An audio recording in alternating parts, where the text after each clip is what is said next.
11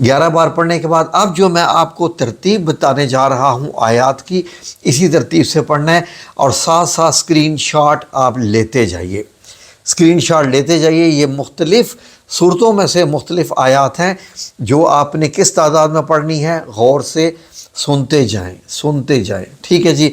number 1، سورہ الفاتحہ کی آیت نمبر 5، 6 اور 7۔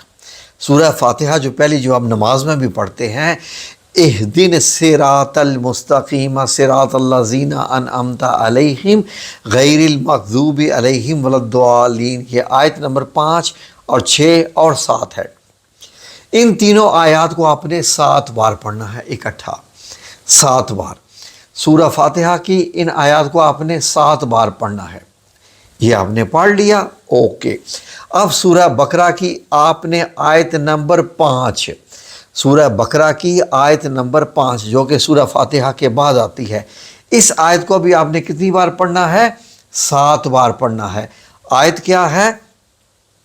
اولئک علی ھدی من ربہم واولئک ھم المفلحون، یہی لوگ اپنے پروردگار کی طرف سے ہدایت پر ہیں اور یہی نجات پانے والے ہیں۔ اس آیت کو بھی آپ نے پڑھنا ہے 7 بار۔ ترجمہ میں نے آپ کو پتہ ہے اس لیے بتا دیا تاکہ آپ کو پتہ چلے کہ آپ کیا پڑھنے جا رہے ہیں۔ اب کی بار آپ نے کیا پڑھنا ہے؟ سورہ البقرہ کی ہی، یہ اسکرین شاٹ آپ لیتے جائیں نا، آیت تو میں دکھاتا جا رہا ہوں، سورہ البقرہ کی ہی آیت نمبر 213، اس آیت کو بھی آپ نے پڑھنا ہے 7 بار۔ اس آیت کو بھی کتنی بار پڑھنا ہے؟ 7 بار۔ غور سے سن لیجئے، اسکرین پہ آ رہی ہے، اس کا اسکرین شاٹ بھی لے لیجئے۔ واللہ یہدی من یشاء الی صراط مستقیم، ٹھیک ہے جی۔ یہ والی آیت کتنی بار پڑھنا ہے؟ 7 بار۔ آیت نمبر ہے 213، اور اس کا ترجمہ کیا ہے؟ اور اللہ جس کو چاہتا ہے سیدھا راستہ دکھا دیتا ہے۔ آگے آئیے جی، سورہ الحج کی آیت نمبر 16، سورہ الحج کی آیت نمبر 16، اس کا بھی اسکرین شاٹ لینے کو تیار ہو جائیے۔ اس کو بھی آپ نے پڑھنا ہے 7 بار۔ یہ بھی سن لیجئے، اسکرین شاٹ اس کا آنے لگا ہے، یہ آپ لے لیجئے جی۔ بسم اللہ، یہ ہے جی آیت نمبر 16 سورہ الحج کی، 7 بار اس کو پڑھنا ہے۔ وَكَذَلِكَ أَنزَلْنَاهُ آيَاتٍ بَيِّنَاتٍ وَأَنَّ اللَّهَ يَهْدِي مَن يُرِيدُ، یہ والا۔ اور اس کا دیکھیں ترجمہ کیا ہے، غور سے سن لیجئے، غور سے سن لیجئے۔ اور اسی طرح ہم نے اس قرآن کو روشن آیتوں کی صورت میں نازل فرمایا، اور یہ کہ اللہ جسے چاہتا ہے ہدایت دے دیتا ہے۔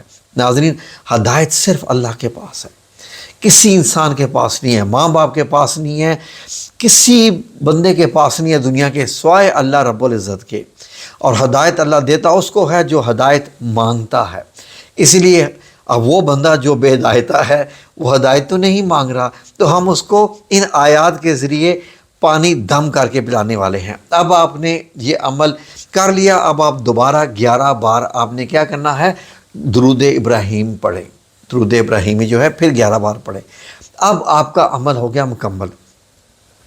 اب آپ نے 7 پھونکے اس جگ کے پانی پہ مارنی ہے، 7 پھونکے اسی وقت ہی، بغیر دیر کیے، ٹھیک ہے جی۔ اب یہ آپ کا جگ ہو گیا آب ہدایت، یہی نام دے سکتے ہیں کہ ہوتا ہے نا آب حیات، تو یہ آب ہدایت ہو گیا، کیونکہ اس میں آیات کا اثر آ گیا ہے جو ہدایت والی آیات ہیں، تو ہم اس کو آب ہدایات تو کہہ سکتے ہیں۔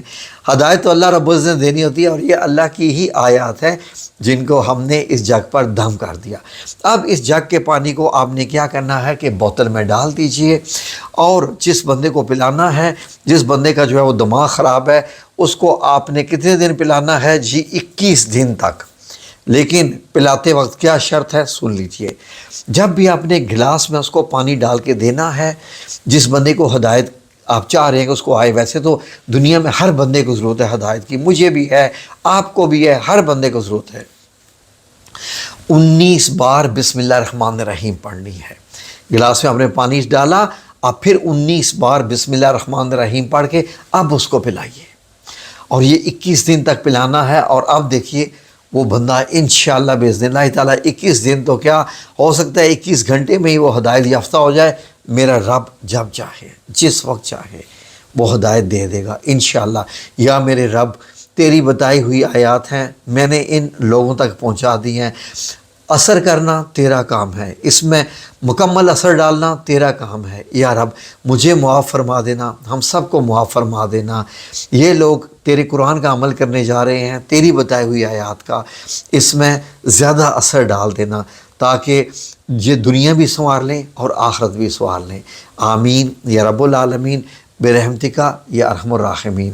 یہ پانی چاہیں تو زیادہ لوگ بھی پی سکتے ہیں، اگر بات 21 دن کی ہے تو اسی میں اور پانی ڈال دیں، اسی بوتل میں ہی، جب آدھی ہو جائے تو اور پانی ڈال دیں، وہ سارا مکس ہو جائے گا۔ ٹھیک ہے جی، جزاکم اللہ خیر، اللہ آپ سب لوگوں کا حامی و ناصر ہو، آمین یا رب العالمین۔